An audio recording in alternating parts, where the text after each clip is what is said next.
কুমার বিশ্বজিৎ একজন বাংলাদেশী সঙ্গীত শিল্পী। একাধারে তিনি গীতিকার, সুরকার, সঙ্গীত শিল্পী, সঙ্গীত পরিচালক। জাতীয় চলচ্চিত্র পুরস্কার পেয়েছেন। তিনি চট্টগ্রাম সিটি কলেজ থেকে স্নাতক সম্পন্ন করেছেন।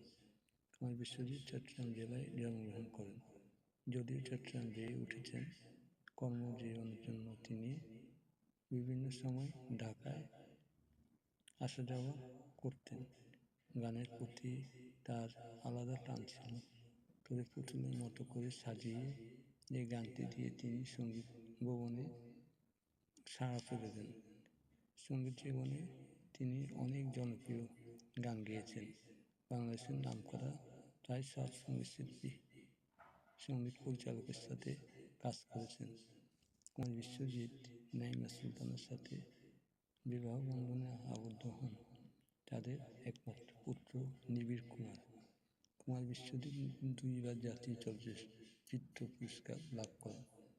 এছাড়া তিনি জিএসটি পুরস্কার, জায়জাদিন, চ্যানেল আই চলচ্চিত্র পুরস্কার, চ্যানেল আই পারফরমেন্স পুরস্কার, Citycell, channel I music award, বিনোদন বিচিত্রা পুরস্কার সহ বিভিন্ন পুরস্কারে ভূষিত হন।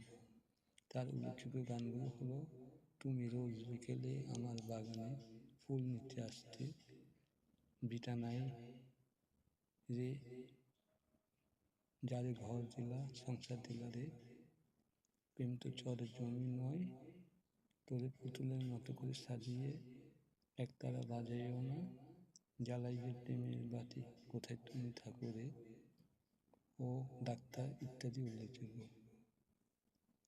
1 জুন 1963 সালে তিনি জন্মগ্রহণ করেন। আজ তার জন্মদিন। তাকে জানাই লাল গোলাপের শুভেচ্ছা ও ভালোবাসা।